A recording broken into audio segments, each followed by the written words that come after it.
Assalamualaikum warahmatullahi wabarakatuh. Para siswa sekalian, apa kabar hari ini? Alhamdulillah, mudah-mudahan kita semua dalam kondisi selalu sehat dan baik ya. Baik, anak-anak sekalian, pada kesempatan kali ini kita akan melanjutkan pembahasan kita mengenai interaksi sosial. Ada yang masih ingat pelajaran kemarin tentang interaksi sosial? Ya? Iya, benar. Jadi interaksi sosial ya, salah satunya kita akan membahas mengenai apa yang terjadi dalam interaksi antara individu dengan individu, apalagi tadi individu dengan kelompok dan kelompok dengan kelompok. Nah, pada kesempatan pagi ini kita akan belajar mengenai salah satu bentuk interaksi, yaitu mengenai kontak dan komunikasi. Dan khusus pada hari ini kita akan berdiskusi atau memperbincangkan masalah komunikasi. Apa itu komunikasi? Ada yang bisa menjelaskan apa itu komunikasi? Ya, ya, baik. Kita akan coba definisikan, tapi sebelum itu kita akan masuk dulu ke sebuah permainan yang nanti akan kita mainkan bersama dan semoga bisa membuka wawasan kita tentang pengertian atau pemahaman kita tentang komunikasi. Baik, kelas ini dibagi dulu menjadi 4 grup, pas ya. Satu lain di sana, di sini, 2 lain di sebelah sana. Oke, silakan berdiri dan membuat kelompok. Nah, per baris ini aja, udah aja di situ. Baik, udah lengkap kelompoknya, jumlahnya seimbang ya antara satu kelompok dan satu kelompok lainnya. Oke, udah siap? Ready? Oke, mantap ya. Oke, ini satu kelompok ada yang 4, ada yang 5. Oke, tidak masalah. Baik, kita tentukan dulu yang di depan sebagai ketua kelompoknya ya. Baik, kita akan main namanya main pesan berantai. Sudah biasa kan? Pesan berantai, waktu kita kecil juga suka main ya. Waktu SD juga suka main kan? Nah, kita akan main pesan berantai. Silahkan ketua kelompoknya yang paling depan maju dulu ke depan sini. Saya akan berikan pesannya apa, kemudian diingat pesannya dan disampaikan kepada teman di belakangnya terus sampai bagian belakang, dan paling belakang nanti akan menyebutkan apa pesan didapatkan dari orang yang awal memberikan pesan itu. Oke, silahkan maju ke depan ketua kelompoknya. Baik, ini pesannya. Yang lain tolong jangan lihat dulu ke sini. Nah, silakan lihat pesannya. Nah, dihafal dulu. Ayo dihafal dulu. Dihafal dulu ya. Kenapa? Susah bahasanya. Tidak apa-apa. Dihafal dulu. Sudah? Yakin? Udah yakin? Oh belum. Ya, saya tunggu. Ada 10 katanya. 1, 2, 3, 4, 5, 6, 7, 8, 9, 10. Ya, 10 kata yang mau dihafal. Baik, udah ya. Baik, sekarang saya tutup kertasnya. Masing-masing ketua kelompok kalian sudah hafal satu sama lain. Silakan kalian melakukan permainan pesan berantai dalam hitungan 3. Kalian menuju kelompok masing-masing dan disampaikan pesan ini sampai berantai sampai dengan orang yang terakhir.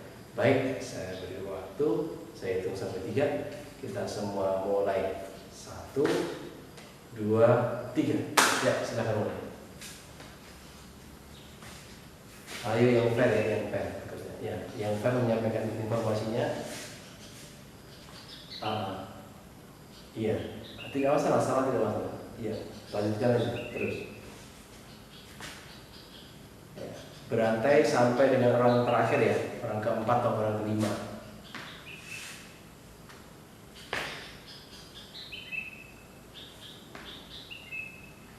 Ayo, kita berpacu dengan waktu, silakan.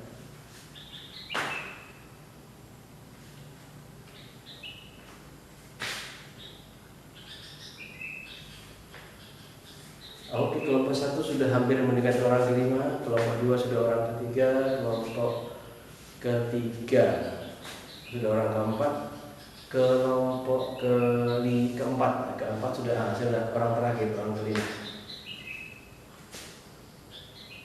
Baik, saya hitung dari hitungan 10, semua sudah selesai. 1, 2, 3, 4, 5, 6, 7, 8, 9, 10. Oke, stop. Baik. Bagaimana rasanya? Kenapa? Oh, sulit. Oh iya. Kalimatnya sulit katanya di sini. Tapi kita coba dulu, kita tes dulu. Kelompok pertama silakan menyebutkan apa isi pesan yang ada di kertas ini yang disampaikan oleh orang terakhir yang menyampaikan pesan kepada Anda. Silakan kelompok 1. Kita dengarkan sama-sama.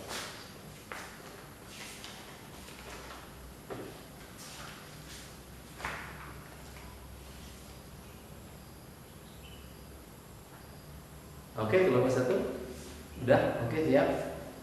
Kelompok 1, oke, ayo ngomong saja, nggak masalah.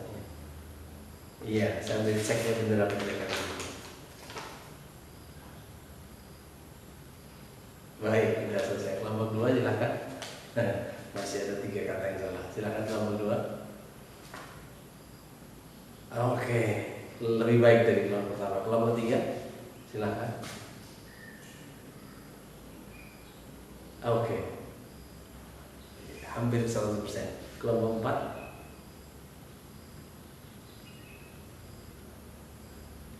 Oke, baik, iya. Nah, saya buka aja ya. Inilah kalimat yang tadi diserap pertama kali oleh kelompok yang disampaikan oleh anggota kelompoknya. Ini dia. Mungkin surprise, ini bahasa apa ini? Yang benar kalimatnya adalah kalau pulau kelas kali, artinya waktu saya kelas 2 bahasa Indonesianya. Ini bahasa Jawa ya. Sengaja saya tampilkan bahasa Jawa karena satu kelas ini tidak ada yang paham bahasa Jawa. Kenapa sulit ya? Tidak apa-apa. Ini hanya untuk membuktikan aja tentang komunikasi.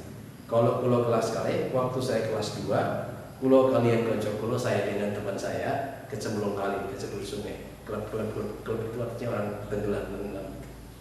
Ya, kalau pulau kelas kali, kalau kalian konco pulau kecemplung kali. Kelompok 3 tadi hampir 100% ya. Hanya ada salah di salah satu kata aja tadi. Ya, tepuk tangan untuk kita semua. Baik, anak-anak sekalian, silakan duduk ke bangku masing-masing. Nah, dari permainan tadi saya ingin tanya beberapa pertanyaan. Saya ingin bertanya beberapa pertanyaan ya. Pertama, berkaitan dengan komunikasi yang kita pelajari. Kira-kira komunikasi itu berdasarkan game tadi, berdasarkan permainan tadi, itu berkaitan dengan apa? Ya, Doni ya, apa tadi? Komunikasi berkaitan dengan pesan. Oke, pesan. Ada lagi? Iya, kenapa? Oh, pesannya tidak jelas. Oh ya, oke. Atau sulit. Yang berikutnya berkaitan dengan orang ya. Oke, dengan orang. Orang itu orang yang menyampaikan pesan atau orang yang menerima pesan? Atau keduanya? Oh, keduanya. Berarti ada orang yang menyampaikan pesan,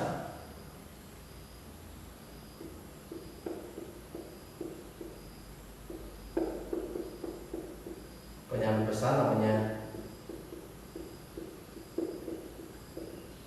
komunikator dalam istilah komunikasi dengan komunikator, orang yang menyampaikan pesan. Ada orang yang menerima pesan ya, menerima pesan namanya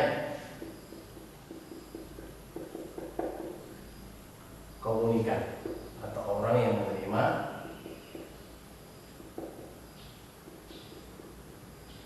ya.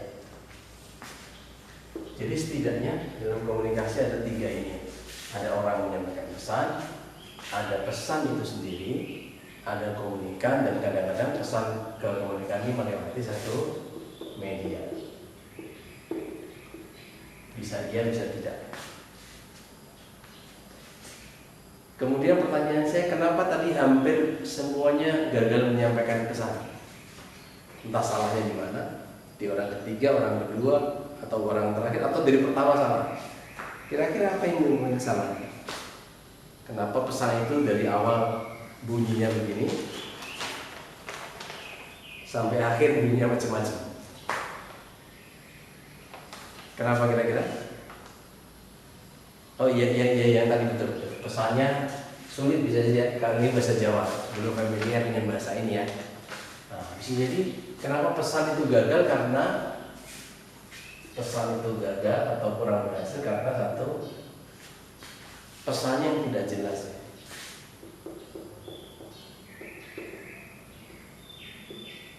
Redaksi kalimatnya tidak jelas. Ini dalam kehidupan sehari-hari sering kita melakukan. Misalnya kalian kan di asrama, ada teman sekamar. Kadang-kadang teman tidak konsentrasi, kita ajak bicara, kita tanya apa, jawabannya apa, gitu. Ya. Atau kita bicara terlalu cepat sehingga lawan bicara kita tidak menangkap apa yang kita ingin sampaikan. Apalagi kira-kira yang menyebabkan komunikasi itu terhambat atau tidak berhasil? Apa kira-kira? Ada lagi nomor satu, ya daripada bisik-bisik dikemukakan saja. Silakan. Apa kira-kira? Kendala bahasa. Oh ya, kendala bahasa. Ya, ini masuk di sini ya. Kendala bahasa di sini kadang-kadang bahasa yang berbeda. Tapi kadang-kadang bahasa yang sama, tetapi tidak bisa ditangkap dengan baik. Betul ya? Misalnya saya antar daerah misalnya dialeknya berbeda. Kalian di Riau ini di Melayu kan, antara orang di kabupaten sini Siak dengan orang di kabupaten lain ada perbedaan bahasa, betul ya? Ada beberapa istilah yang berbeda kan, satu sama lain. Nah, kadang-kadang kalian tidak paham ya. Nah itu kalian jumpai dulu di awal-awal semester 1 ya, betul ya? Awal-awal masuk madrasah ini, kalian waktu itu kan menjumpai ada istilah-istilah yang merasa aneh dan merasa tidak paham. Itu mungkin karena dialek atau karena istilah-istilah khusus yang berbeda antar daerah. Apalagi kira-kira permasalahannya? Pesan tidak jelas. Apalagi pesan yang terburu-buru, ya maksudnya masuk pesan yang tidak jelas atau bahasa yang kurang jelas atau pesan yang disampaikan terburu-buru. Apa tanda bahwa komunikasi itu berhasil? Apa tandanya? Saya beri contoh ya. Kalau saya menyuruh misalnya Doni di belakang, Doni, tolong istirahat, belikan saya pisang goreng di kantin. Lalu apa tandanya komunikasi saya dengan Doni berhasil? Apa tandanya? Apakah tandanya Doni pergi ke kantin, setelah itu udah balik lagi? Berarti belum berhasil. Kalau berhasil berarti Doni pergi ke kantin, ya Pak, saya ke kantin, saya kasih uang, kemudian balik lagi membawa pisang goreng pesanan saya. Kalau dibawa ternyata roti, apakah berhasil komunikasinya? Tidak juga. Itu artinya Doni salah menangkap persepsi yang saya, pesan yang saya berikan. Dikiranya disuruh beli roti, padahal saya suruh beli pisang goreng. Nah, hal seperti ini dalam komunikasi yang terjadi. Ada noise, ada gangguan-gangguan dalam komunikasi yang menyebabkan komunikasi itu gagal. Salah satunya adalah yang kita bahaskan adalah pesan yang tidak jelas atau bahasa yang tidak dimengerti atau pesan yang terburu-buru. Nah, dalam kehidupan sehari-hari kita juga sering menyaksikan ada harus hati-hati ya, terutama bicara dengan orang tua, bicara dengan kawan yang mohon maaf agak berpikirnya agak lambat gitu ya. Nah, ini pernah ada satu kisah, seorang kepala sekolah menyuruh CS cleaning service. Dia bicaranya begini, menyampaikan dua informasi dalam waktu yang bersamaan. Contohnya begini. Nah, dia panggil namanya CS, dipanggil kepala kan mungkin ada segan, takut gitu ya. Kemudian dia kepala sekolah ngomong, tolong ini nanti setelah ini ya, potong rumput di depan kantor saya, lalu sampaikan surat ini ke pos. Maksudnya surat ini disuruh sampaikan ke pos depan, ke pos satpam depan. Nah, karena dia sambil CS ini sambil mungkin ada rasa kaku atau rasa apa, sehingga yang dilakukan apa? Yang dilakukan oleh Bapak CS-nya adalah memotong rumput di depan pos satpam. Atau perintahnya tadi apa? Potong rumput dulu di depan kantor saya, di depan situ, depan kantor saya. Kemudian yang kedua, sampaikan surat. Setelah selesai, sampaikan surat ini ke pos depan. Itu artinya kita harus berhati-hati dalam memberikan pesan kepada orang. Kadang-kadang kita harus tidak bisa memberikan pesan dalam waktu yang bersamaan. Kita lihat kondisinya. Kalau memang dia bisa menangkap dengan cepat, ya bagus, kita buat pesannya, tidak masalah. Tapi kalau kita mau menyampaikan pesan yang terlalu cepat dalam waktu yang bersamaan, bisa jadi dia tidak menangkap pesan dengan baik. Baiklah, sekalian, demikian tadi sekilas mengenai komunikasi, apa yang terjadi komunikasi, kemudian apa yang terjadi jika komunikasi tidak berhasil atau tidak memberikan feedback, tidak memberikan respon. Jadi tanda komunikasi berhasil itu ketika komunikator, orang menyampaikan pesan kepada komunikan, dan komunikan menanggapi atau memberikan respon yang sama diharapkan oleh komunikan atau sesuai keinginan dari pemberi pesan. Baik ya, untuk mempelajari ini kita akan memperdalam materi. Nah, kalian sudah bawa laptop masing-masing ya, koneksi internet ada kan di sini. Baik, kita akan mempelajari tentang bagaimana komunikasi yang efektif dalam masyarakat. Nanti silahkan temukan kasus-kasus, contoh-contoh miskomunikasi atau misunderstanding dalam komunikasi yang terjadi, kasus apapun, bisa di rumah, di masyarakat, bahkan di skala lebih besar. Miskomunikasi yang bisa menyebabkan kerusuhan misalnya, bisa cari beritanya nanti. Nah, setelah itu kita akan mempresentasikan tetap dengan kelompok yang tadi. Silakan membuat browsing dulu informasi, kemudian membuat presentasi singkat dan menyampaikan di depan kelas setelah selesai. Baik, setelah ini kalian silakan berkelompok, diatur bangkunya masing-masing dengan kelompok yang sama tadi. Kemudian membuat mencari informasi, dibagi-bagi, jangan kerja sendiri ya, tapi dibagi-bagi kerjasama untuk menghasilkan satu pekerjaan yang baik, dan kemudian kita akan presentasi pada saatnya nanti. Demikian, silakan bekerja masing-masing di kelompoknya. Ya, silakan.